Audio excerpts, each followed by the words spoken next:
right. Hello, everyone. Welcome to the show, Tennessee Wildcast. Doug Markham, Jason Harmon. Introduce our guest just in a minute. How's it going, Doug? Are you fired up, man? I'm ready. Closer and closer to Muzzleloader shooting season. time of year, right? Yeah. Actually, it's time for Tucker to go hunting. Yeah, or we're he going. might be a tad young yet. No, I'm going to take him with me this year and just introduce him to it. All right. I think he'll enjoy muzzleloader season. Yeah. Oh, you're going to take him to muzzleloader. Oh, yeah. Okay. All right. Well, I want to remind everyone he might be literally too young. I don't know. We got the youth hunt coming up. Yeah, he's too young for that. And a little bit. And yet we have people say, can I take my 5-year-old with me? Of course you can. Not on the youth hunt, but just during the regular hunts. Yeah. As long as you're sitting there right with him. And Yeah. letting him enjoy your hunt, right? Yeah, he probably won't be pulling the trigger. But, No, probably. Mama wouldn't like that. No, she wouldn't. But he'd enjoy hanging out with Dad and seeing what Dad does. He's been begging me ever since I said, you want to go deer hunting? He said, yeah, and turkey hunting and squirrel hunting. And Oh, he's going to go. He's ready. All right. Well, when he gets to fishing, let me know, okay? Yeah. He All right. enjoys that, too. He caught a nice one this year. He did. Mhm. I remember Bigger than anything you've ever caught. especially this year. That's for sure. All right.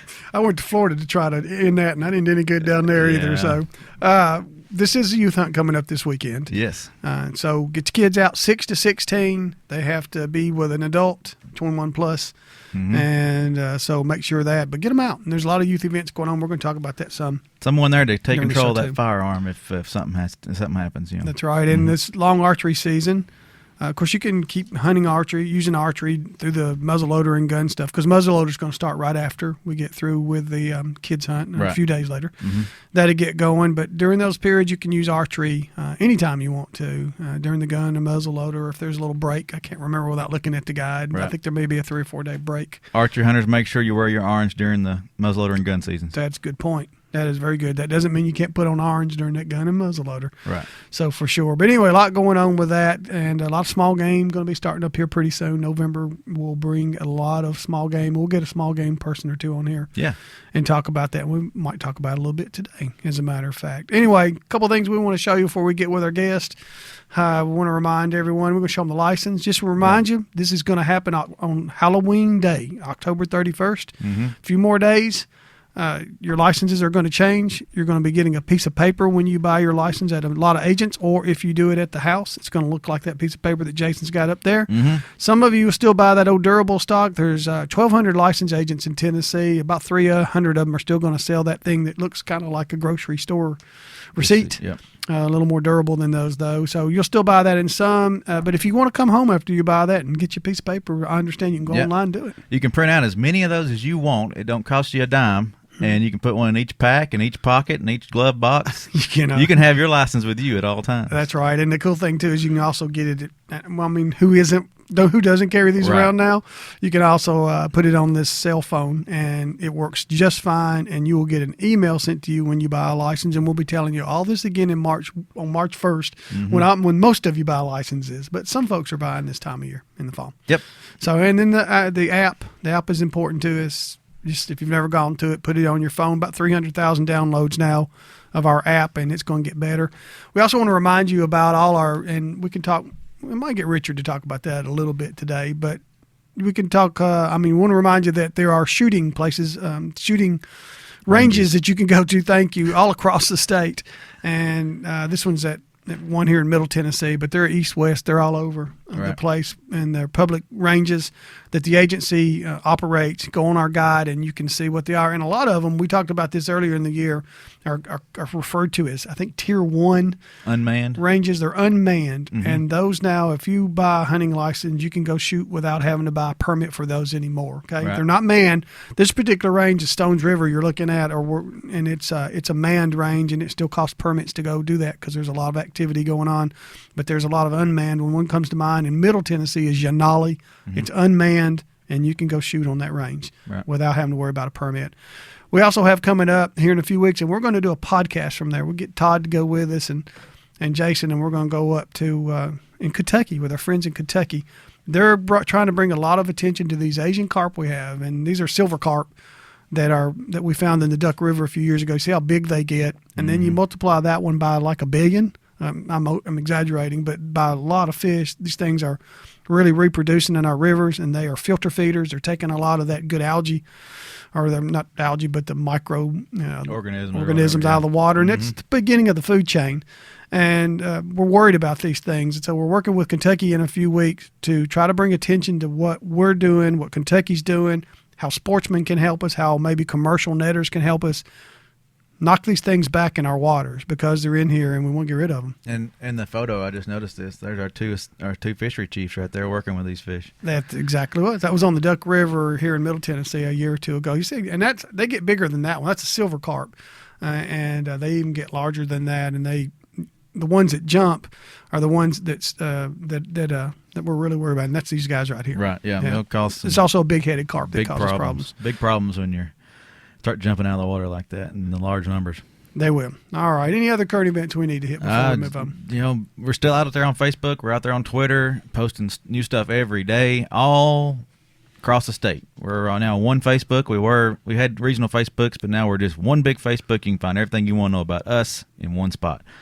Yep. So yeah, come in here. It's got some cool stuff from all across the state. It's looking really good. And you did mention the hat. We're gonna give some hats away, right? Yeah, we'll give away a hat and some shirts this week. Like and share this show. We're gonna post it on Facebook, and we'll give away some hats and shirts. I don't know how many we'll give away, but we'll draw some names. We'll make up that. We'll decide. We'll throw in a few stickers too. Put them on your bumper and advertise. All right. Yeah, we need you to do that. All right. Let's stick them on the cooler or whatever. Let's pull out and show Richard. Yeah. All right. Richard Kirk works down in our regional office, though he's been all over the place in this agency, been here for a while. And Richard is we call him the manager he's over the wildlife programs in Middle Tennessee. Richard, is that close enough? That's right, the 25 counties, Middle Tennessee. All right. And Richard, before we did that, you did a lot of work with other things. You've worked with non-game or watchable wildlife, and now you're down there working with, if it's wildlife, you're working with it. That's right, yeah. Okay. I appreciate you inviting me up here. It's taken a while. I guess you've worked through your A-list people, and now you're working on your B and C list people. Well, episode 35. No, we're way past B.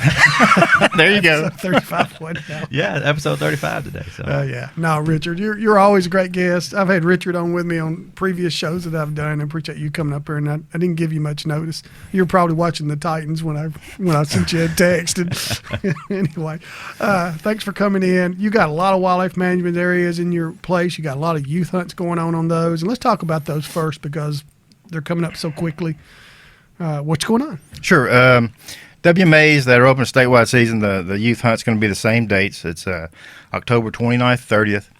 And I just want to plug, too, that's coming up. But we also have, in January, at the very end of the season, we'll have another youth hunt. Right. Yeah, the 14th and 15th of January. But there's several counties and WMAs that are having youth events this year. And I'd like to give them a plug if I could. Sure, absolutely. The Lincoln County Hunting for a Cure. Leith Conundike. Leith, yeah. It'll be at the fairgrounds. On Friday night, there is an auction at 6 o'clock at the fairgrounds where they're going to raise money for St. Jude's. They do it every year, raise quite a bit of money for St. Jude. In Giles County, Fellowship of Christian Hunters, we'll have an event there out of the Richland Trace Market. Okay. The two Davids working on that, officers there? They do that every year. New one this year, Dixon Sportsman Store on Highway 46 there in Dixon. All right, good. Yeah. In Sumner County, it's the North Sumner Youth Deer Rally. Going to be at the Farm Depot up there. A big one every year in Coffee County, the Coffee County Youth Deer Rally. It's at the fairgrounds there in Manchester.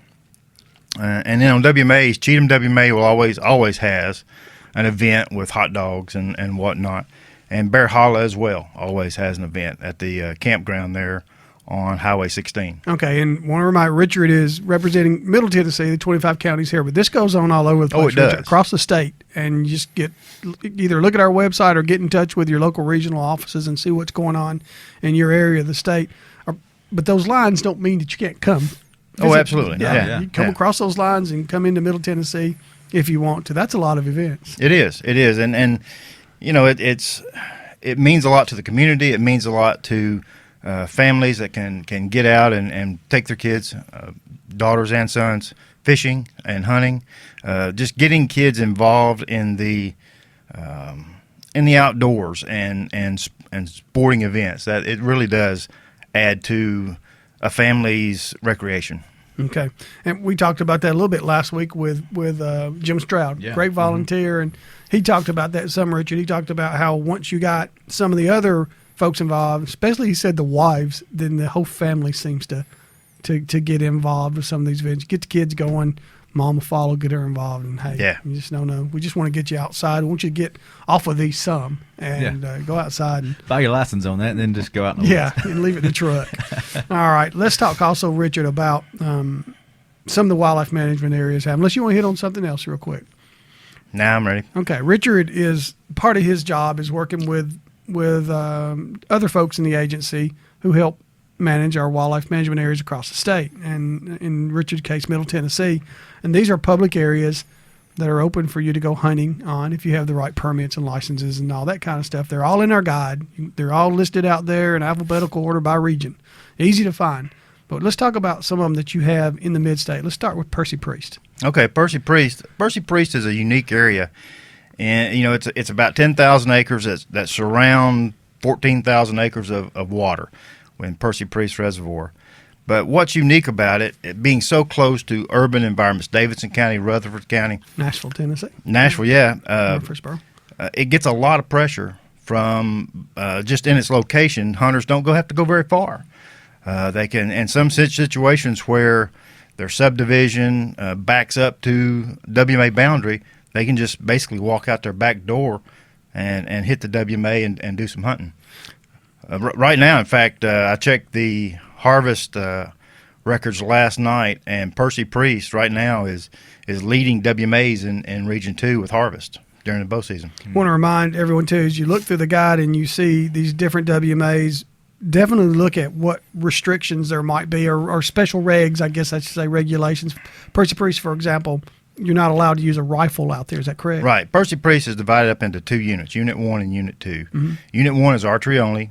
Unit 2 is archery, obviously during the archery season, but during muzzleloader, it's muzzleloader. During the gun season, it's archery, muzzleloader, shotgun. Okay, so shotgun, you go out there with a slug and hunt with a shotgun. Is that because it is sort of more congested area, and so it's It is. We've prohibited the use of high-powered rifles out there. Okay. I will tell you, years ago, 7-8 years ago, when I was down in Region 2, a guy came up toward the end of the season with a deer. He brought it to our regional office to get checked in. It was the biggest deer I saw all year. It was taken off a Priest, and this guy was hunting heavy cedar thickets. It may get pressure, but if you do your homework, there's a lot of deer out on Percy Priest. There are, and the pressure is actually providing somewhat of a service because again, being close to the urban area, deer sometimes get in the flower beds and that kind of stuff. So a lot of pressure and a good harvest on a WMA close to an urban situation is good. And while we're on that, this isn't deer; it's duck, it's waterfowl. That in cases like a Percy Priest, can hunters go out there during the waterfowl season and hunt on that lake? It doesn't have blinds on it, so is it open to hunting? Yes, it is. It is. Now, Old Hickory, Cheatham Lake, AEDC, Woods Reservoir. Those we do have blinds and we have drawings first Saturday in August to it's a hand drawing lottery kind of situation that you get your name pulled out of a barrel and get to pick your blind. So those situations. Priest is more. There's no blind sites or anything. It's just go where you can. Gonna go scout, go tip a temporary blind if you want to. Can't build permanent blinds out there, right? Okay. One thing I want to mention with that and with all WMAs, you can't hunt within 100 yards of a visible dwelling. So you do have to keep that in the back of your mind. Okay, so that is important on a Percy Priest WMA. Absolutely. So if you walk out your backyard, don't hunt within 100 yards of your neighbors. Any visible dwelling, Any visible dwelling. Okay, Percy Priest is a good place. You established that. Let's talk about Old Hickory. Been around a long time. Old Hickory Wildlife Management Area. We're on Lebanon, Tennessee. Yes. Cumberland River runs all through it. Right. Is it a good deer area? I know it's waterfowl. I think of it as waterfowl, but are there deer out there? There's a few, and I mean there are, and people hunt it. The only Real restriction on Old Hickory is that it's going to be closed during the duck season. The sub-impoundments are going to be closed. So the season is shorter. But they'll kill 60 or so deer on Old Hickory in the short period that it's open. I've had the opportunity to kill one on Old Hickory. Oh, you have? But a lot of it's boat access, too. Oh, absolutely. Yeah, you don't get a lot of land access to that. Yeah, it's roughly 14,000 acres, I think, but only about 1,000 of that is accessed by land. You're going to have a boat, basically. What about Cheatham? Then, so that's another waterfowl area. There's an upland at Cheatham, and then there's also a lowland or a waterfowl area on Cheatham. Same thing there on the at least on the waterfowl area. It's drawn, right? So you know, I'm talking about deer in this case. Can you deer hunt on that area? You can, but again, it's during when the late duck season opens up. It's going to be restricted. Yeah. Okay. All right. What about the upland, which is really it's a well-established, well-known wildlife management area. Cheatham. It's near Ashland City here in Middle Tennessee, and it's really hilly. Is it a good place to go hunt deer? It's coming back. Back 2006, 2007. Well, let's say 2006. We were harvesting 225 deer on Cheatham. In 2007, and if you've been hunting very long in Middle Tennessee, you'll remember we had a pretty significant EHD outbreak, 2007, part of 2008. And it hit Cheatham really hard. It knocked the deer population back. We have restricted Cheatham to buck only. And because of that? Because of the EHD? Trying to protect those does and trying to build that population back. And it's taken a little longer than we had anticipated it should based on harvest. But also you have to consider, too, back in 2007, 8, 9, 10, there weren't that many, well, there were fewer deer out there, and that kind of drew fewer hunters. So the deer are coming back, and now the hunters are starting to come back. Last year, the last couple of years, we've harvested over 100 deer on the area. That's roughly, we're talking one deer per 150 acres or so. That's okay. That's pretty good. But we would like to see it, maybe back up to around 200. Okay. There's a shooting range out there. There is. Would that fall under the Tier 1? It does. It does. So if somebody wants to shoot out there, don't worry about getting a permit. Go practice. Can you practice out there during the deer season, or is that discouraged? At the range, yes. At the range? Yes. Okay. All right. Good deal. So it's coming back, and I want to mention, too, small game out there. I've squirrel hunted out there years ago. It's still a good place to go. Oh, yeah. My last squirrel hunting trip was out there. Squirrels are cyclic. It depends on the previous year's acorn crop or previous couple of years' acorn crop, but Cheatham is a really good place to squirrel hunt. Speaking of acorn crops, what are y'all seeing region-wide, Middle Tennessee-wide? Is it a good acorn yield? Yeah, it is. There are some places, it's great. Some places a little less than good, but overall, region-wide, it's pretty good this year. Do our WMAs, I know the ones that are wooded, hope that there's a lot of acorns that grow out there, but do they also plant food plots on most of our wildlife management areas? Does TWRA mostly do it? Yeah, a lot of times we do, especially clover fields. Mm-hmm. We'll do clover fields. There are some areas that we'll put small strips of corn in. A lot of our WMAs we'll put mineral blocks out during the summer. So it's more of an attractant. It's more of an opportunity for hunters. Okay. Speaking of, since we're in the hilly part, we're in Cheatham, let's move down Bear Hollow just real quick, because Bear Hollow is more than hilly, it's mountainous. Yes. Bear Hollow Wildlife Management Area in Franklin County, awesome place. I love going down there. I don't hunt it. I go down there and take photographs mostly with the guys that work down there. But tell us about Bear Hollow, and is it a good place to go because it is isolated? It is, and you need to understand that when you're going to Bear Hollow, it is up and down. Bear Hollow will harvest 80 to 100 deer a year there, so it could handle some more pressure. But again, when you go, you need to understand that you kill a deer down in a holler, you better be in shape. Yeah, long day. Don't go down there not in shape. Okay, Bear Hollow, but it is a beautiful place to go and have. It seems like at a recent commission meeting, they passed a proclamation or whatever. We have more property added to it. Is that open for hunting yet? Wasn't a proclamation. They Expanded the budget. Yeah. Thank you. The most recent, not yet. Once it gets surveyed and we get the boundaries marked, and we'll have to get the word out on it. But I guess over the last, let's say, 4 years, we've added quite a bit of land down in Franklin County to Bear Hollow. Yeah. So and that older land that's already been surveyed, already been posted, and all that, it is open. Yes. Okay. And if you're going 24 in Tullahoma, past Tullahoma, going toward Chattanooga or coming up Chattanooga, somewhere between Swanee and Tullahoma, basically. Yeah. General area. That's if you're not familiar with it at all. All right, Richard. What about we have a new wildlife management area, relatively new in Hickman County. Happy Hollow. Happy Hollow. How about it? Happy Hollow. We kind of have split regs on Happy Hollow in that archery season and muzzleloader season were open same as statewide, let's say, and but during the gun was quota permit only. So we did want to restrict hunters out there a little bit with firearms just to see how it went. During archery, muzzleloader and gun last year, not really any issues. Not seeing no crowding or no conflict. So we're continuing to watch that probably for another couple of years. And if things continue to go well, we may leave it like this. If we think we can open gun up, we will. If we need to restrict muzzleloader more, we will. But right now we've got these regs in place just to see how it goes. See if this is the right combination for that area. It's not a large area. It's only about 1,700 acres. So near Centerville, Tennessee. Yeah, and you talk about up and down.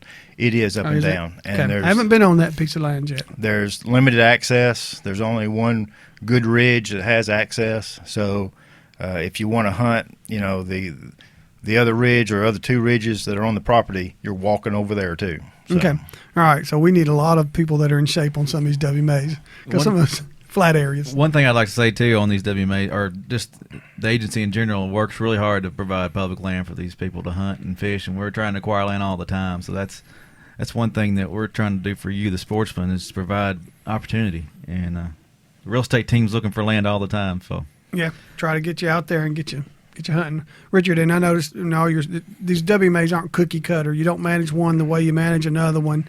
I mean, they got different topographies, or their landscape are all different. Are you managing on how the land is, how the deer population is, how the population is around those? What do you manage each WMA based on? Well, each WMA is probably managed more uniquely to that WMA.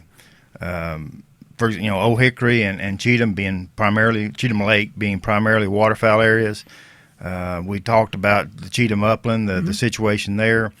AEDC is Arnold Engineering Development Center, is owned by the Department of Defense, so we manage that in cooperation with the Air Force, and so the Air Force has input and has their desires that we try to their training needs. When you get to Yanali used to be the Duck River area. It did. It's in Murray County. Columbia. Columbia. It's spread out. It's not really one big contiguous piece of land, so it's spread out. Williamsport is small. Williamsport has the fishing lakes. It also has a lot of right down the road from Yanali. It is. Okay.